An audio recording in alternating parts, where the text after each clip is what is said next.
Hey guys, today we are talking about just enough manna, just enough food. So many of us are just eating way too much food, and today we're going to learn how to have just enough. So today's passage is going to be in Exodus chapter 16, and it's going to be called the living manna. So let me give you a little bit of background. Moses just led 600,000 people out of Egypt, and that's only counting men. So if you add the women and the children, you're talking about 2 to 3 million people. Now, I read an article that was in messianiccedar.com, and they said on there that Moses would have needed to feed about 2,000 tons of food. That means about 4 million pounds of food in order to feed everyone, and over 10 million gallons of water just to have enough water to feed the people. For the average person, this is very overwhelming, but for God, this is a piece of cake. Pun intended. All right, now let's go right into Exodus chapter 16. Let me give you a little bit of background. So the Israelites just left. They had this miracle. Everyone was so excited. God parted the Red Sea, but now they're in the desert. All right, Exodus 16. In the desert, the whole community grumbled against Moses and Aaron. The Israelites said to them, "If only we had died by the Lord's hand in Egypt. There we sat around pots of meat and ate all the food we wanted. But you have brought us into this desert to starve the entire assembly." So, remember, the Israelites were living off the provisions of what they had. They probably, right, when they left Egypt, they probably packed their bags, tons of food, let's go, right? And now they're in this desert looking around going, all we see is desert. There's nothing around here. And now they're like, crap, what are we going to eat? There's nothing to eat, and we've already ate up everything we have. So, verse 4. Then the Lord said to Moses, "I will rain down bread from heaven from you. The people are going to go out each day and gather enough for just that day." So then it says in verse 11, "Then the Lord said to Moses, I have heard the grumblings of the Israelites. Tell them at twilight you will eat meat, and in the morning you will be filled with bread. Then you will know that I am the Lord your God." Verse 13, "That evening, quail came and covered the camp, and in the morning there was a layer of dew around the camp.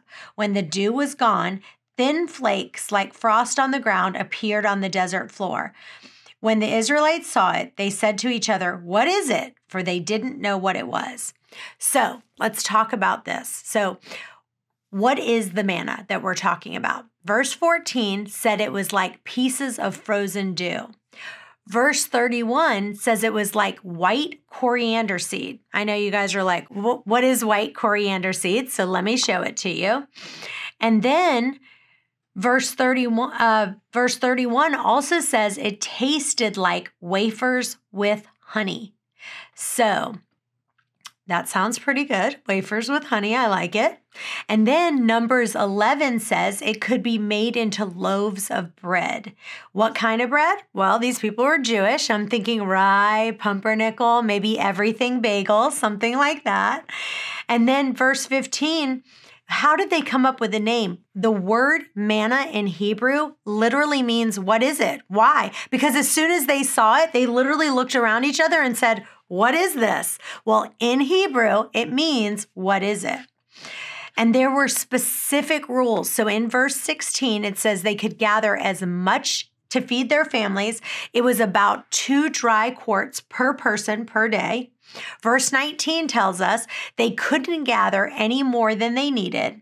Verse 20 says if they even tried to hoard it, what would happen? It would start to rot and stink. And everyone had to gather fresh manna for the day. Now, let's apply this to our lives. What does this mean, and what can you learn from it?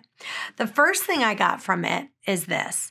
If you haven't given your life to Christ, a lot of people, they do this. They kind of have a surface relationship with God. They go to church every week, and they just they know the Bible, but they don't actually ingest it. They don't eat it like the manna. One of my favorite lines to tell people, well, I don't love to tell them this, but it's true that a lot of people, they have 18 inches from their heart to their head. And I tell them, you're 18 inches away from going to heaven. What does that mean? They have head knowledge about God, but they don't have heart knowledge. They've never accepted him in their heart. Just knowing him, guess what? The devil knows about Jesus. You can't just know about him. You have to accept him here. That's number one. Number two, we have to get fresh manna every single day. A lot of people, they go to church on Sunday and they're like, I got my Sunday in, I'm good. Listen, you have to get fresh manna because what happens after Sunday? It rots. You need to be filling your heart and your mind with God's word every single day. One of my favorite verses in the Bible is Joshua 1:8 that says you need to hide God's word into your heart morning and night. It says day and night, not just in the morning. My mom, one of the things she did was when one day I was going downstairs. It was probably like 6 o'clock at night. And I was like, Mom, what are you doing? And she's like, oh, spending time with God. And I said, what? I thought you already spent time with God in the morning. She's like, I did. She's like, the Bible says you should be spending time with him in the day and at night. And ever since she did that, that's my new goal, is that not just having a devotional. A lot of people go, oh, I'm just going to have a devotional in the morning. No, you should be doing a devotional in the morning and at night. One of the things my son, who's just 8 years old, does is every morning we listen to one Bible verse, we read 5 minutes in the word, then we memorize scripture, and then we pray. Try to make that part of your daily routine in the morning and at night. Now, the next piece is eat just enough and don't hoard everything. So if you're listening to this, you probably have had an issue where you're eating more food than your body is calling for. So remember, get just enough. The people were only allowed to get how much? They were only allowed to get 2 quarts for them and their family. The same thing for you. Only get enough. Try to ask yourself, what is the least amount that I can eat this week that's going to fill me up?